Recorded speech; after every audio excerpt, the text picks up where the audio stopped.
300 episodes in. No. Only 297.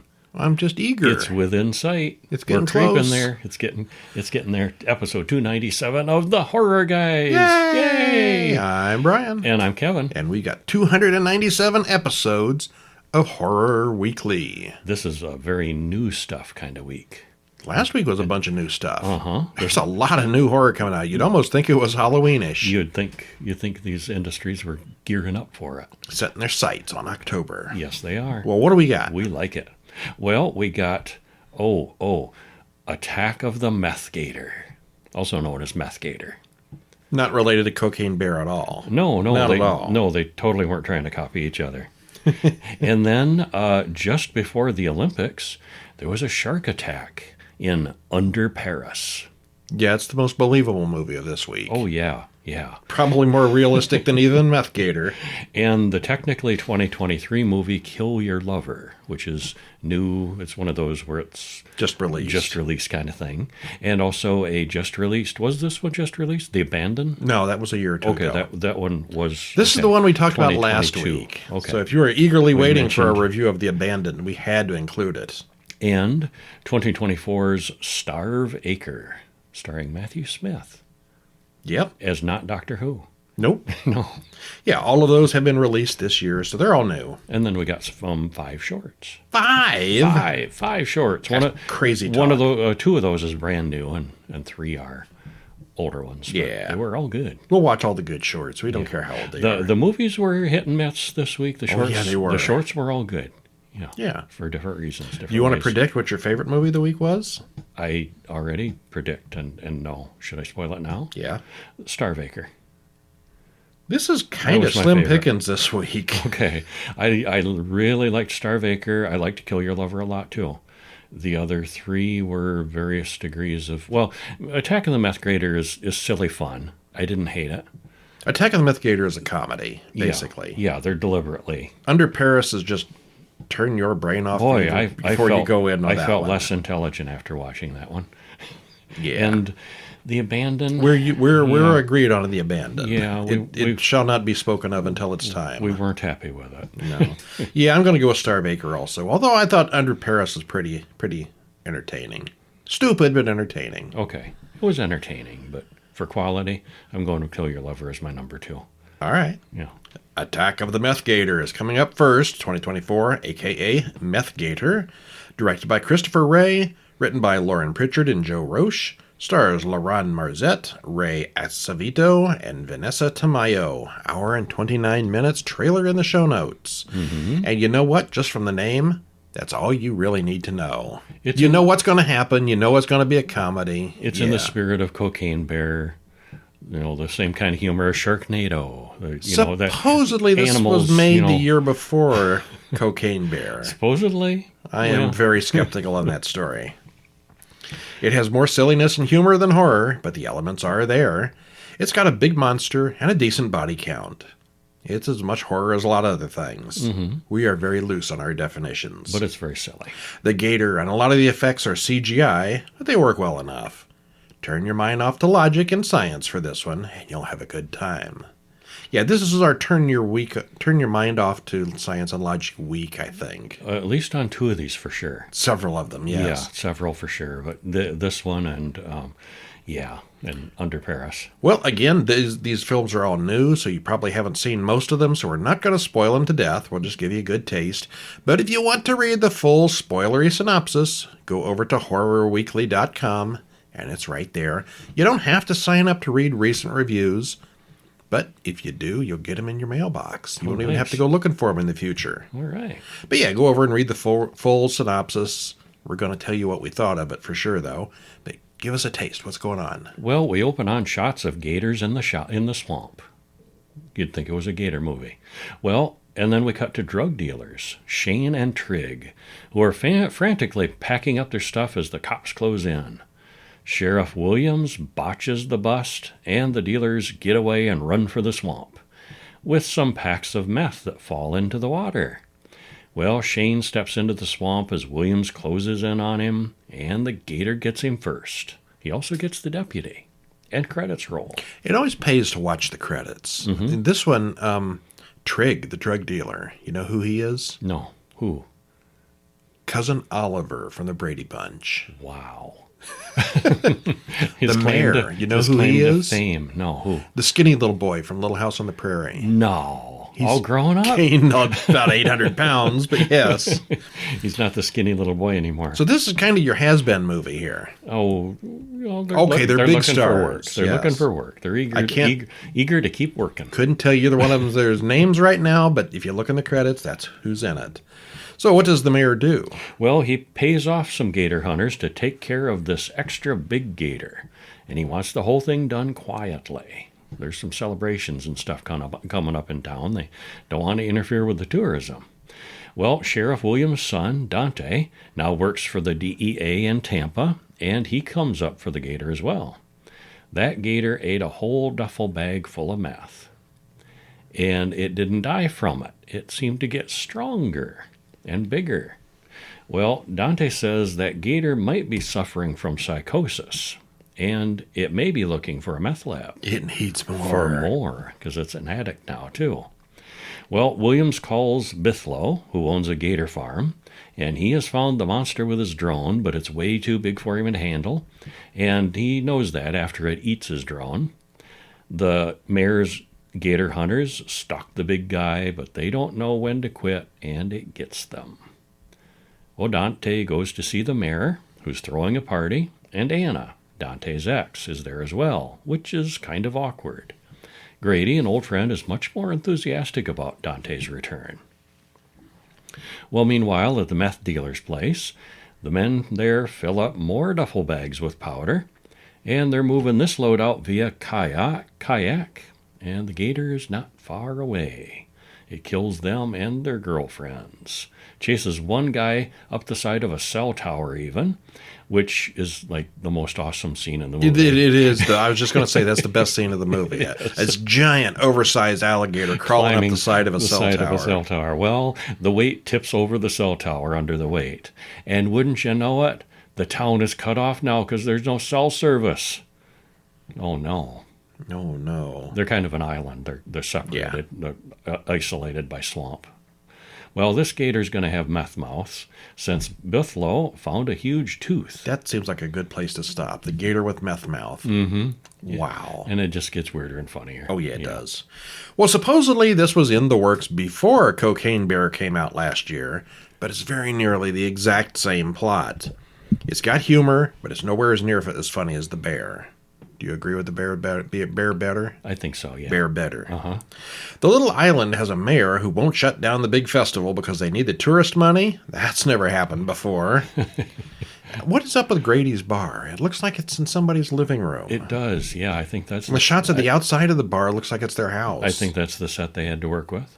Yeah. The scene of the gator climbing the cell tower is worth the price of admission alone. Also, just because it's on meth doesn't make it bulletproof. Yes, it does. Apparently yes, so. It does. The science is so bad at It's this. shot at thousands of times here, but it never slows down. And it's one of those where, and you see that trope in movies a lot, where there's a monster, and they're shooting it, and the guns don't work. Do they come up with a different solution? They just shoot it some more. They keep shooting it some more. Why is that a thing in movies? I guess you don't want to give up hope. You think that guns should work. Well, they don't. The acting here, believe it or not, is fine for this kind of movie. It's well shot and it looks good. The gator is mostly CGI, but it's not terrible. Yeah, I mean, this is a cheap, stupid movie to watch for entertainment value alone. But it was fun. But we liked it, yeah. Thought it was fun. Definitely not going to win the best of the week, but it was good. But worth the watch. Yeah. Yeah. Under Paris, 2024, directed by Xavier Gens, written by Yannick Dehan, Maud Haywang, and Xavier Gens. Stars Bernice Bejo, Nassim Lees, and Leia Levant. Hour and 44 minutes. It is a French movie. It is. In French with subtitles. Yeah. Nobody wrote a spoiler-free judgment zone for this one. Whoopsie. Well, there's a shark under Paris. Spoiler-free. Well, we open on a boat. And in the North Pacific. In the North Pacific. The people on the boat are doing a documentary or news report about the huge miles-wide floating trash problem. There's also something about shark evolution to deal with the trash. And yeah, this kind of makes no sense. I could see them out there doing the report on the trash, but what's that got to do with sharks? Because it's Well, interrelated. stay tuned. Yes. Suddenly, the tracking device signals, and everyone runs out to put wetsuits on. They dive into the trashy water and find a dead whale caught in a net. There's blood in the water from the whale. A whole pack of sharks approaches, including one that is absolutely huge. This is one that they tagged a few months ago, but it shouldn't be that big. How is this possible? Well, the shark attacks and kills all 4 divers, including Sophia's husband. Sophia jumps to investigate, and it grabs her and pulls her down so deep that her eardrum ruptures. Credits roll. Credits roll. Yeah, she was underwater a long time before the shark grabbed her, and then it carried her down like a mile and a half, and she still managed to get to the surface. She's tough. Yeah. 3 years later, in Paris, some kids go magnet fishing. They pull up an unexploded bomb. The police mention that they found at least 100 of the things as they get ready for a triathlon. Yes, the Paris Olympics is coming. Yep. The police clear the river of magnet fishers and kayakers in preparation for the race. Well, we cut to Sophia, who is now giving tours at the aquarium. It's probably safer there. One of the kids asks if her entire crew died in a shark attack, so she quits and cries. Someone from an environmental group comes to her saying they found the killer shark. Beacon 7 is now in the Seine River near downtown Paris, on the opposite side of the globe of where she was attacked. Sharks can't survive in fresh water, but maybe the pollution has changed that. Or maybe just the science is awful in this. Yeah. Well, the woman in charge of the group thinks they can communicate with a shark, which Sophia thinks is ridiculous. Meanwhile, the 2 women from the environmental group take a boat out on the river and go diving for that shark. The diver finds a car down there that looks like it's had a bite taken out of it. She comes up and the police nab her. Sophia, with her tracker, arrives on the scene and sees that the shark was right there. They narrowly averted a disaster. Well, the police take their boat back to the police station, and Sophia rides her bike to a place where we just saw the policeman talking to a group of homeless who are now suspiciously all missing. And just the dog is left. And this never was really explained. Did that shark jump up and eat the men on land? I guess they got too close to the shore. It was cold. It was winter. They weren't swimming. They weren't fishing. Too close to the edge, I guess. Okay, it's a land shark now. Well... But it's not. Not really, no. Adil, the cop, questions Mika, the diver he arrested, and she knows all about the shark. The cops call Sophia. They found a bunch of chewed up bodies and some homeless people. The police chief doesn't believe there actually is a shark, but Adil does. She rides along on the police boat with her tracker, but most of the cops are still skeptical. And we'll probably stop there. Have you seen Jaws? It's kind of the same thing, only in Paris. And on a bigger scale, because now much bigger. The mayor has the Olympics coming up, and we can't have a scare, so we're going to cover up that there's a shark, and that doesn't go very well. Well, the 2024 Paris Olympics really did have swimming events in the Seine, but no sharks were involved. Not that we know of. Yeah, that's true. Almost all the underwater scenes show garbage in the frame. The filmmakers had an obvious environmental message to send to us about pollution. Killer shark movies are not known for their intellectual writing, but this one takes the cake for putting people in ridiculous situations. There's a scene about in the middle of the movie where a whole bunch, like 70 people, 100 people are in this little tiny cramped chamber in the Paris catacombs that is flooded. Outside the door, you see the police arrive in their police boat, and there's 3 kayaks parked outside. But there's 100 people in here. Where'd they all come from? Mm-hmm. And then it turns out to be the nest of sharks that tear them all to pieces. It's a great scene, but oh my goodness, is it dumb. Yeah, it is dumb. And panic is a factor in it, too. Because they're on, they're not in the water. They're standing on a ledge around they're not in the water. You're right, yeah. Yeah. And panic ensues, and so, of course, a bunch of people fall in the water because they're screaming and running. And all the people seem to fall in the water. A lot of them do. 3 and 4 times sometimes. Yeah. But that's not the dumbest part. The dumbest part is maybe the very ending. The very ending, yeah. I'm not going to tell you what happens, but, well, okay. Have you ever seen Planet of the Apes? It's going to be Planet of the Sharks very, very soon. Yeah, the ending of the modern Planet of the Apes. You remember? when it showed the plague spreading across the globe. Oh, yeah, yeah. Yeah, it shows a map at the end of the plague of sharks that are going to take over the world. Shark versus Earth. Shark wins. Yeah. It's dumb, but it's kind of fun. Yeah. All right. It's mostly dumb. Kill Your Lover, 2023, released this year. All right. It is directed by Alex Austin and Keir Stewart, stars Paige Gilmore, Shane Quigley-Murphy, and May Kelly. Hour and 17 minutes, and there's a trailer in the usual place. And Kevin liked this one. This was, your number 2 movie this week? It was, yeah. I liked it a lot. It was well made. It was professionally done, looked good, sound good. I just thought it could have been, a half an hour story. It didn't click with you? It did not click with me. It was only an hour and 17 minutes. I thought it was the perfect length for what they had. I think they could have sped it along. Oh. It was an interesting idea, with a relationship gone sour, made even worse by actual acid hatred. The script is simple, but well written and realistic, and the direction is skillful, with much flashing back and forth between the past and the present, letting us see gradually how things build to an awful climax. And Kevin liked it more than I did. Mm-hmm. And I thought the actors were very good, especially her. They were both good, yeah. Yeah, where she starts out as, and showing how she changed over the years being with him. And, I liked it. The criticisms that I've read from other reviews are that it spends too much time on her point of view and not enough on his. Mm-hmm. It makes it sound like she's right, and she's really not. Yeah, I think they're both at fault here. Okay. Well, what happens? Well, we open on a photo of Alex and Dakota. Axel and Dakota, as someone takes it off the wall and smashes it. And credits roll. Well, this was off to a good start. And we're going to come back to that at the end. Yeah.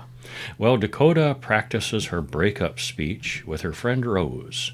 She thinks Axel won't really break up with her unless she makes him hate her. She's tried before. Well, we get a flashback to their first date. Axel looks at all of Dakota's photography work, a montage of her that's on the wall with many various people. Dakota used to be in a band, and now they're all mostly dead. And then in the modern day, she laments at how mundane and boring she's become since then. And these pictures of her in the band, she's naked in half of them and kissing girls in the other and kissing guys with the other. And it's all very sexy and, open. And you can tell she was fun back in the day. Wild and partied. Yes. Yeah. And now she's, there are framed flower pictures on the wall. Yeah, much more tame. Yeah. Well, Axel comes home from work early. He's sick and throwing up. He overhears the women talking about the impending breakup.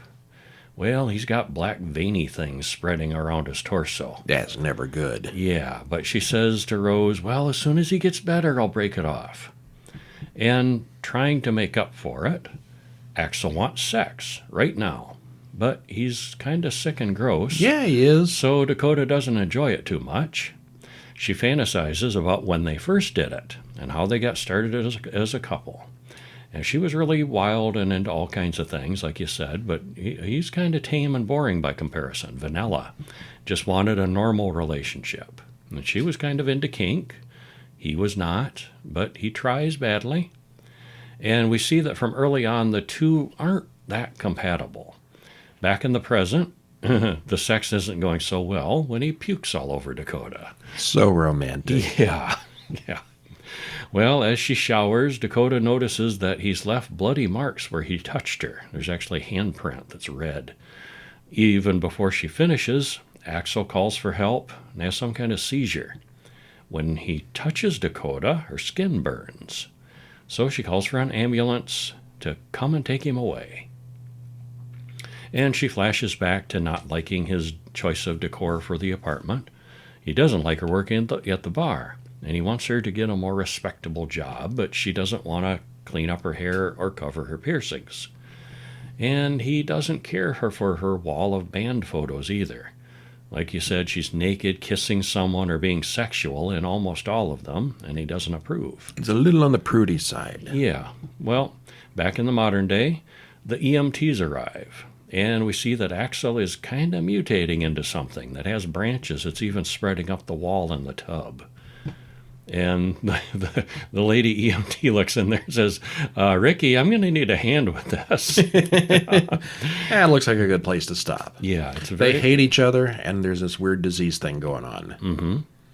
Talk about your messy breakups. Yeah, literally messy. Yeah. Okay, well, this is romance horror, or maybe just how badly a romantic, sexy relationship can go really bad. Really, really bad. Or maybe it's about the horror of learning to compromise or not compromise. Mm-hmm. It takes a long time before we get to a more standard definition of horror, but it gets there. There's a lot of body horror involved in the ending, but that does come after a lot of relationship drama. I thought it meshed well together. Yeah. Yeah. Well, the makeup and the gore effects are well done and very effective here, but otherwise there's not that much in the way of special effects. There's no laser beams or aliens. It's just this disease stuff. Mm-hmm. It's much more of a breakup allegory or metaphor, but it's told in horror movie terms. I don't regret watching it, but I also kind of have a hard time recommending it. Oh, I recommend it. It's a nice idea stretched out for far too long, and it's still a shortish film. And you don't know if it's a plague or if he's patient zero or any details about it. That's not addressed, no. It's just them, yeah. Yeah. I thought the back and forth with the present and the past was really well done. Okay. Relationship breakup dialed up to 11. Yeah, breakup horror. Yeah. Then there was one that I wish we could have broken the DVD before we watched it. We didn't watch it on DVD. Yeah, wherever we got streaming. this, I regret it. 2022's The Abandon, directed by Jason Satterlund, written by Dwayne Worrell. And this is another one that was just released this year, so it is kind of a newish film. Mm-hmm. Stars Jonathan Rosenthal, Tamara Perry, Regis Terencio, hour and 37 minutes. You know, I can see why this may have taken 2 years to find a distributor. I would not want to invest in this if I were a film person. Yeah. This is bad. This is real bad. I want to be nice to these people because they worked hard on it, but boy, it's not good. Yeah.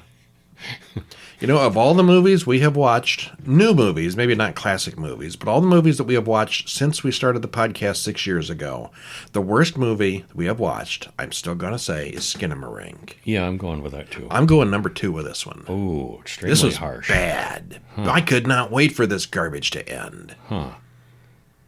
You didn't hate it that much? I didn't hate it as much as you, no. I don't think anyone does. I don't think anyone could. This is so freaking boring. When you hate a movie, you really hate a movie. Well, last week we watched You'll Never Find Me with 2 people in a mobile home having a conversation for almost 2 hours. And that worked. And it worked. It was good. It was entertaining. I was not bored at all. Those can work, yeah. This is 2 people having a phone call in a box for the same amount of time. And it was the most god-awful, boring bad movie I've seen in a long time. Maybe this one would have been good as a short. Yeah, it would have been good as a short. Because it had an interesting idea. A wounded soldier wakes up trapped in a sealed cube. Jonathan Rosenthal does a noble job, according to Kevin, carrying a majority of the movie solo, but it's not enough to save a script that is long and drawn out with a big idea that doesn't come through clearly enough. We were mostly bored with it and would not recommend it. No. Oh, you are so diplomatic when you write this stuff. I am, yeah. Well, I thought Jonathan Rosenthal himself was not at fault here. I was trying to emphasize that. He's the only actor that we see. For the most of it. For the most of it, yeah. Yeah. And he's fine. 99% and of it. Like you said, it was a good idea. There's a good science fiction idea behind this somewhere. But, boy, it just goes on with the same thing over and over. Much too long. Uh-huh. All right, well, tell us what's going on. Well, we open on a military invasion of some Iraqi village. This is early 90s. Yeah, uh-huh. It goes badly for the men involved. One man falls and sees something very strange with a very bright light, and credits roll. Well, Miles Willis wakes up in pain from being shot in the side, but he's not in the desert anymore. He's in a big square room. There's no windows or doors, so how will he get out? And immediately we're reminded of the movie Cube. Which was we still haven't done Cube. I love Cube. I love Cube, too. It's a good movie. It's very cool. The guy wakes up in a cube. He's got to solve a puzzle. Mm-hmm. Just like this. But this doesn't go anywhere. Go No. on. Well, yeah. Well, he uses his medical supplies to patch himself up, still obviously in pain, and he looks up and sees the word abandon written upside down on the wall. He looks again, and all appears next to it. Like in real time. Well, suddenly it gets very hot, and Miles takes most of his clothes off, which worked. It gets hotter and hotter, and he starts screaming in pain until he passes out. Well, after he wakes up, gravity seems to shift, and everything falls to the wall and then the ceiling. Is this room rotating? Except the gravity is skewed like to the walls. It's just really confusing on the gravity thing. And he's now standing on what used to be the ceiling, except his canteen is dripping water sideways. Weird. And this was a cool thing. Yeah, it's a mystery. And it's kind of like he's being tested, except this kind of stuff just kept going on too long without any progression of the story. Not enough. Well, Miles grabs his satellite phone and calls for help. His satellite phone rings, but by the time it does, it's up on the ceiling now, and he can't reach it. Temperature changes again, and it gets super freezing cold in the room. Gravity shifts again, and Miles manages to grab his phone. He hits redial, and a woman answers. He thinks she's behind what's been done to him, but it's clear she's in a similar situation. They argue back and forth for what feels like a couple hours. Yes. Yeah. And Brian says... I stopped paying attention around this point and started going through Reddit, yes. Oh, my. Well, after the phone call ends, gravity picks up and gives Miles a good stretch. The thing like gets super, super heavy. And then the walls literally start closing in on him, but he falls and knocks himself out before that finishes. Probably a good place to stop. Probably is. Yeah, up until he picks up the cell phone, it was all right. The war thing was good. The mystery in the beginning was good. Once he starts talking on the phone, the movie becomes Phone Call the Movie. And it goes on for the rest of the movie. That same everything thing goes on too long. The phone call goes from about the 15-minute point to the end of the movie. And the weirdness with the gravity and stuff and the shrinking. More of the same. Shrinking walls, gravity, not enough temperature. Progression of this interesting idea. And they finally do kind of get to where they were going with the idea. But by then, it's like, I don't care anymore. Please be done. Kind of. Yeah. Is this horror, or did they misspell snorer? Oh, aren't you clever? Almost the entirety of the film is a phone call between two characters, one of whom we see and one we don't. We aren't given any reason to care about either of them, and a lot of that second hour is I'm talking about personal stuff that we've never seen the other characters are talking about. We've never seen the woman that he's talking to on the phone at all. It felt like filler. We don't care. Yeah, we really don't. It didn't have anything to do with the situation that was going on, really. Yeah. Well, there was just so much talking between these two people that I had a very hard time paying attention, which probably led to me tuning out some important details of their character that I still don't care about. Well, I think, and maybe they were trying to get the arguing and the personal stuff to get them to bring everything out, and then they had to come together. Well, it was like it's just like going back to You'll Find Me last week. Get together to solve the problem, the equation. Yeah, like Cube. Yeah, kind of. But last week we talked about You'll Find Me, where two people in a mobile home talking the whole time, and they talked about their past lives and their history, but it was still interesting because there was things happening. Yeah. I mean, little things. They were just walking around doing stuff in a mobile home. That's not exciting. But it was still interesting. This one has all the science fiction-y stuff going on, and it was still managed to be boring. Well, there are obvious similarities between this and Cube from 1997, except this is even lower budget than that one was. It's just a guy in an empty room. There's a lot of discussion about some equation. Now, maybe I missed something about that. Where did this equation come from? It was on the wall. And no, there was one letter in Arabic. Yeah, it wasn't an equation. And somehow they put it together that it was an equation. And then he comes up with all this complicated math stuff because, this soldier in Iraq is a math genius. Well, he just happened to be, and she happened to be too, so that's part of it.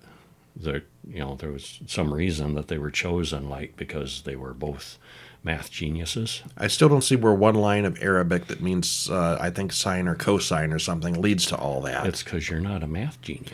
I guess not. It's far too slow. Some movies are a slow burn, but this is boring from the start to the end. Would have made a good 10 or 15 minutes short, but not a full-length film. There is probably a cool sci-fi idea buried in here somewhere, but it's really just Phone Call, the movie. On my new list of worst waste of times in horror films, this is number 2, right after Skinamarink. Okay, I'm not going to put it number 2 on my dislike list. I'm not harshing on it that much. But I blame the script above all else for the failure. It's just too stretched out. And it's a guy in a room with a phone. The script is all they've got. Core of it, and they stretched it out. Yeah. I actually, and I have a note here that I thought Jonathan Rosenthal was actually pretty good carrying the solo work. And he has some realistic reactions to the situation. He's working his butt off there, but it just wasn't very interesting, like you said. Is he somebody? Because you and other reviewers that I've seen keep mentioning him as if that's a name I'm supposed to recognize. Is he from something else? He's done other stuff. Okay, I mean, not a huge hit, but yeah. All righty. And I apologize. I saw this movie on a list of recommended horror movies. Oh, I got the movie for us because they said it was good. You know. Yeah, I believe it was a list of science fiction. You didn't pick horror. This one. I didn't. No, I picked this one. Okay. To my eternal shame. Yeah. Starve Acre, 2024, directed by Daniel Kokotajlo, written by him and Andrew Michael Hurley. Stars Matt Smith, Morfydd Clark, and Arthur Shaw. Hour and 38 minutes. So we got our Doctor Who meets Lord of the Rings crossover here. We didn't know we needed. My favorite of the week. This is a fine example of folk horror. Quiet and peaceful in a beautiful countryside with dark evils brewing in the background. It's low on action and heavy on emotion and atmosphere. It's weird and interesting, and we both liked it a lot. A big thumbs up from the horror guys. You betcha. Yeah, well, what goes on here? And then just a little taste. Well, we see old-looking houses in a hilly terrain. That's how we know it's folk horror. Yes. It's out in the British countryside. Yep. We cut to Juliet talking to her son Owen before bedtime. Husband Richard says they don't get to town often enough as Owen plays with other children. They cut to a festival in this town. Big festival, yeah. It's a community party, and there is soon screaming as one of the ponies loses an eye. Owen is there, holding a pointy stick. Yeah, he poked this horse's eye out. That kid is messed up. He's a little messed up, yeah. Well, Richard and Juliet talked to a child psychiatrist about the incident. They all moved out into the country 2 years ago, and Owen seemed to be adjusting normally. Juliet reports that Jack Gray talks to him in his sleep. The voice in his head provokes Owen to do bad things, is what Owen says. Well, Richard knows about Jack Gray. He's a wood sprite that the local mythology talks about. Richard is actually an expert on mythology and archaeology and all ancient history. And anthropologist, a local specializing in the area. Yep, that's his gig. Yep. He blames old Gordon, the groundskeeper, who must have talked to Owen about that. Okay, so at this point we're figuring the kid's possessed like The Exorcist. Or maybe he's a psycho like we've got to talk about something. We've got to talk about Kevin? What was that one? There's something about Kevin, yes. Yeah. So, this kid is apparently some kind of little monster. That's what this movie is about. But is it his fault, or is it the evil Jack Gray? Well, it doesn't matter, because read the next paragraph. Well, Richard and Owen look for fossils in a creek bed. Meanwhile, Juliet confronts Gordon about what Owen's been learning from him. Later, Richard goes to the university where he teaches, as Owen passes out at home, and then is taken to the hospital where he dies. Okay, it wasn't about the kid at all. And that was probably the biggest surprise of the movie. And we don't feel like that's a spoiler because it happens so soon. It's very early in, yes. Yeah, we're not, and there's a whole lot of interesting things happen after that. Yeah, but it seemed like the whole movie was going to be about this weird kid. Well, that's kind of what you go into expecting. Yeah, but I'm going to stop there. Okay, yeah. All right, so we got one surprise there, but there are more surprises coming. Yeah. Yeah. You might say it's a hair-raising story. You might. Yeah, we went into this one blind, and we were both shocked at Owen's early demise. We thought the movie was going to be about him, but it wasn't. Once the rabbit appeared, we both had a very good idea where it was going to go, but that's still not what happened. I'm not going to read don't it. go I'm not there. going to read more of this. Yeah, that's too spoily. The rabbit is part CGI, I think, and part puppet. It starts to get pretty weird toward the end, but it does take a long time to get there. There's zero action in this movie. It's purely psychological, but if you like folk horror type stories and psychological horror, it's very good. Yeah, the cast, script, and direction were all great. Just don't expect zombies or anything like that. No, not high action. Anything to add? No, that's about it. Yeah, liked it a lot. You know what's worse than clowns? What's that? Clowns in the woods. Conjured black and white clowns. Yeah, monochrome clowns. Yeah. Our first short film this week is called Conjured Clowns from 2024, directed by Keely Jones, written by Tayla Sengali, and Keely Jones stars Tayla Sengali. A little under 10 minutes, and you can watch this one on YouTube. There's a link in the show notes. What happens? Well, a young woman gets a job at a funeral home. While doing some cleaning, she finds a box of unlabeled ashes. And I notice if you look in the background, there's posters with the funeral home's name on it. Mm-hmm. This is a real place. Yeah. Yeah, that seems like maybe not the best advertising. Well, she decides to go out to the park and spread them nicely. Because, she asks, what are we supposed to do with them? And they're like, I don't know. I didn't know they were there. Yeah, it doesn't matter. Do whatever. Throw them out, whatever. Well, she does go, except it's a windy day, and she gets a face full of ashes. Isn't that the way it always goes? Yeah, sometimes. And suddenly she starts seeing creepy clowns. Are they real, or is it just the dust in her eyes? As the afternoon progresses, she finds out. Those are some creepy clowns. And this was cool how they did this one. I liked it. Tayla Jones as the main character is fine, but the rest of the cast, the people at the funeral home, are not so great. Well, they're okay, but it's not about them. It's about her. Still, they get the story across, and the situation is interesting. It's well shot, sounds good, looks good, and is just long enough to tell the story it needs to. Very nice. Yes, very nice one. Especially if you like clowns. Or don't like clowns. Next up, we have Crazy Car from 2021, which was written and directed by James S. Osborne, stars Aaron Avett, Grant Davis, and Christopher J. Gannon. Just under 7 minutes on this one. Well, honk. What happened in this one?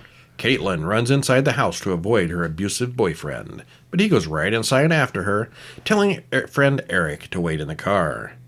Eric hears the two arguing indoors and laughs. He's seen this all before. Suddenly, the car starts up, but Eric sees that the keys aren't in the ignition. The car isn't laughing. No, it's not. Well, this one's short at under 7 minutes, but we get everything we need to know. We see that Caitlin has been dealing with the abusive Jason for quite a while, and that his friends just enabled the behavior. If only someone, or something, was on her side. She's going to get her wish. It's very good. It all happens at night, in the dark, but we can see everything, so the lighting is good. I am so tired of black-on-black movies. Where things happen in the dark. Yes. Yeah. Everybody complained about Game of Thrones back in the day, and now we're all complaining about Rings of Power. Yeah, I was just going to bring that up. Black things in the dark, yes. Yeah. But and that's made for television. Yeah. It's not like, yeah, I don't understand. But this one, anyway, the lighting is really good, so yay for that. So the acting does the job, and the special effects, although minimal, are effective. Very well done. Yeah, it was. And what's next? Rather lighthearted one. The Life of Death. Oh, wait a minute. Death is lighthearted? Yeah, it's another one. Last week we had Death Comes a Calling or whatever it was. And we've got a death-based short next week, too. We should have had a death theme. I think the capital D for death has gotten into my YouTube algorithm somehow. Yeah, maybe. So, written and directed by Marcin Dubiniak, stars Adonis Williams, Mirarai Sithole, you got to say that name right. Wow. Jack Hillman and Cicely Rockmore, 6.5 minutes, and watch it in the show notes. What happens? Well, Death walks down the busy street of New York, doing his job like everyone else, except suddenly he's hit by a car. bam. Well, if this was a normal person, their life would flash before their eyes.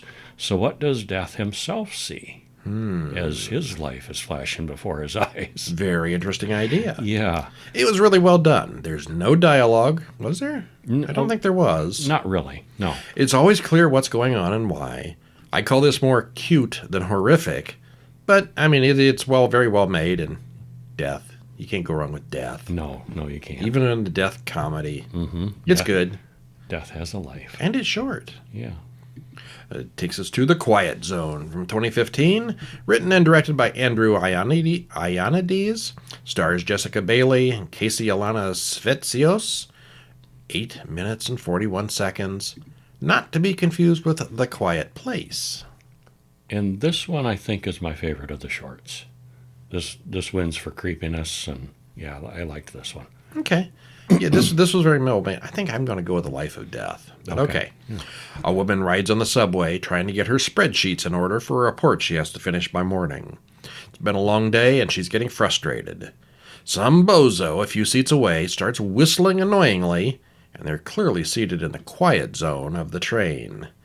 She tells him to stop, and that's when her troubles really begin. Yes. Sometimes you let the bozos whistle.